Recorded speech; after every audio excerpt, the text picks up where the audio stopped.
નમસ્કાર મિત્રો, જોબ સરકારી યુટ્યુબ ચેનલમાં તમારું હાર્દિક સ્વાગત છે। તો મિત્રો, આજે આપણે ફરી એક નવી નોકરીની જાહેરાતની માહિતી સાથેનો વિડીયો લઈને આવી ગયો છું। તો મનરેગા યોજના અંતર્ગત દાહોદ જિલ્લાની અંદર અલગ અલગ જગ્યાઓમાં ભરતી કરવા માટેની જાહેરાત બહાર પાડી છે। આ જાહેરાતમાં જે ભરતી થવાની છે તે આઉટસોર્સ એજન્સી દ્વારા કરવામાં આવશે। અહીં જગ્યાઓના નામ જોઈએ તો ગ્રામ રોજગાર સેવક, ટેકનિકલ આસિસ્ટન્ટ, હિસાબનીસ વગેરે જેવી અલગ અલગ જગ્યાઓ ઉપર ભરતી થવાની। શૈક્ષણિક લાયકાતની વાત કરીએ તો જગ્યાને અનુરૂપ શૈક્ષણિક લાયકાત આપવામાં આવી છે, તે પણ આપણે આ વિડીયોની અંદર જોવાના છીએ। પહેલો એન્ટરપ્રાઇઝ મહેસાણા દ્વારા જિલ્લા ગ્રામ વિકાસ એજન્સી દાહોદ આઉટસોર્સ આધારિત જગ્યાઓ ભરવા માટેની આ જાહેરાત આપવામાં આવી છે। મિત્રો, કામનું સ્થળ જિલ્લા ગ્રામ વિકાસ એજન્સી અને તાલુકા કક્ષાએ રહેશે, એટલે કે દાહોદ જિલ્લાના જે તાલુકાઓ છે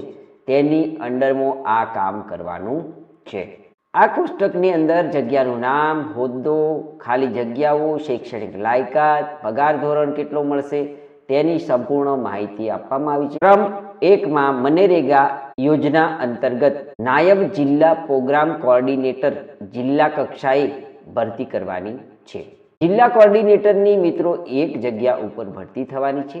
આ જગ્યા ઉપર અરજી કરવા માટેની શૈક્ષણિક લાયકાત અહીં જોઈએ તો MBA, MRS, MSW, MSc agri, MTech agri અને 5 વર્ષનો અનુભવ પણ અહીં જરૂરી છે। તો આટલી લાયકાતમાંથી કોઈ એક લાયકાત અને 5 વર્ષનો અનુભવ ધરાવતા ઉમેદવારો આ જગ્યા ઉપર અરજી કરી શકે છે। આ જગ્યા ઉપર પસંદગી પામતા ઉમેદવારને માસિક 45,000 રૂપિયા ફિક્સ પગાર મળવા પાત્ર થશે। ક્રમ નંબર 2 ની અંદર મિત્રો જે જાહેરાત છે તે પણ મનરેગા યોજના હેઠળ છે। આનું નામ જોઈએ તો ટેકનિકલ આસિસ્ટન્ટ તાલુકા કક્ષાએ ભરતી કરવાની છે। અહીં કુલ એક જગ્યા ઉપર ભરતી થવાની છે। ટેકનિકલ આસિસ્ટન્ટની જગ્યામાં અરજી કરવા માટેની શૈક્ષણિક લાયકાત જોઈએ તો ડિપ્લોમા ઇન સિવિલ એન્જિનિયરિંગ, ઓછામાં ઓછો 1 વર્ષનો અનુભવ હોય તેવા ઉમેદવારો આ જગ્યા પર અરજી કરી શકે છે। અહીં પસંદગી પામતા ઉમેદવારોને માસિક 25,000 રૂપિયા ફિક્સ પગાર મળવા પાત્ર થશે। ક્રમ નંબર 3 ની અંદર જે જગ્યા છે તે મનરેગા ગ્રામ રોજગાર સેવક ગ્રામ્ય કક્ષાએ આ જગ્યા ભરવાની છે। અહીં કુલ 5 જગ્યાઓ ઉપર ભરતી થવાની છે। આ જગ્યા પર અરજી કરવા માટે ઉમેદવારની શૈક્ષણિક લાયકાત જોઈએ તો ઉમેદવાર સ્નાતક હોવા જોઈએ। આ જગ્યા ઉપર પસંદગી પામતા ઉમેદવારોને 16,000 રૂપિયા માસિક ફિક્સ વેતન મળવા પાત્ર થશે। ક્રમ નંબર 4 ની અંદર જે જગ્યા છે તે પણ મનરેગા યોજના હેઠળ જ ભરતી થવાની છે। આ જગ્યાનું નામ જોઈએ તો MIS કોઓર્ડિનેટર મનરેગા યોજના માટે કુલ એક જગ્યા ઉપર ભરતી થવાની છે। આ જગ્યા પર અરજી કરવા માટે MSc IT, ICT, BCA અથવા PGDCA અને ઓછામાં ઓછો 1 વર્ષનો અનુભવ ધરાવતા ઉમેદવારો આ જગ્યા ઉપર અરજી કરી શકે છે। અહીં પસંદગી પામતા ઉમેદવારોને 30,000 રૂપિયા માસિક ફિક્સ પગાર મળવા પાત્ર થશે। 5મા નંબરની જે જગ્યા છે તે SGMG પ્રોજેક્ટ અંતર્ગત આ ભરતી થવાની છે। આ જગ્યાનું નામ છે ICC કન્સલ્ટન્ટ જિલ્લા કક્ષાએ। અહીં કુલ એક જગ્યા ઉપર ભરતી થવાની છે।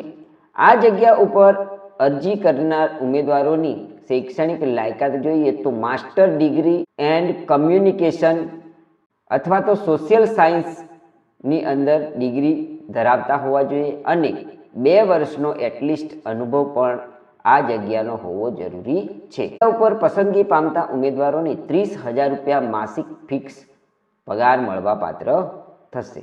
6 નંબરની જગ્યા છે મિત્રો PMAYG પ્રોગ્રામ હેઠળ આ ભરતી થવાની છે। અહીં જગ્યાનું નામ છે હિસાબનીસ, કુલ એક જગ્યા ઉપર ભરતી થવાની છે। આ જગ્યાઓમાં અરજી કરવા માટે ઉમેદવારની શૈક્ષણિક લાયકાત જોઈએ તો ઉમેદવાર BCom એકાઉન્ટન્સી પ્રથમ વર્ગને અગ્રિમતા આપવામાં આવશે। Government development authority public private સેક્ટરમાં ઓછામાં ઓછો 2 વર્ષનો અનુભવ ધરાવતા ઉમેદવારો આ જગ્યા પર અરજી કરી શકે છે। આ જગ્યા પર પસંદગી પામતા ઉમેદવારોને ₹20,000 માસિક ફિક્સ વેતન મળવા પાત્ર થશે. 7મા નંબરની જે જગ્યા છે તે પણ PMAYG પ્રોગ્રામ હેઠળ ભરતી થવાની છે. અહીં જગ્યાનું નામ જોઈએ તો વર્ક મેનેજર કમ કોઓર્ડિનેટર, તાલુકા કક્ષાએ આ ભરતી થશે. અહીં કુલ 1 જગ્યા ઉપર ભરતી થવાની છે. આ જગ્યા પર ભરતી થવા માટે ઉમેદવારોએ ડિપ્લોમા સિવિલ પ્રથમ વર્ગને અગ્રિમતા આપવામાં આવશે અને ઓછામાં ઓછો 6 વર્ષનો અનુભવ હોવો જરૂરી છે. આ જગ્યા ઉપર પસંદગી પામતા ઉમેદવારોને ₹25,000 માસિક ફિક્સ વેતન મળવા પાત્ર થશે. તો મિત્રો, આ જે મનરેગા યોજના હેઠળ ભરતી થવાની છે તેમાં કુલ 7 સંવર્ગની અંદર ભરતી થવાની છે અને તેમાં કુલ 11 જગ્યાઓ પર ભરતી થશે. હવે મિત્રો, અરજી સ્વીકારવાની છેલ્લી તારીખ જાહેરાત પ્રસિદ્ધ થયે દિન 10માં તમારે અરજી કરવાની છે. અહીં એક નોંધ પણ આપવામાં આવી છે કે ઉમેદવારોએ અરજી QR કોડ સ્કેન કરીને કરવાની રહેશે, એ જ માન્ય રહેશે. ફિઝિકલ તેમજ મેલ કરેલ ડોક્યુમેન્ટ માન્ય ગણાશે નહીં.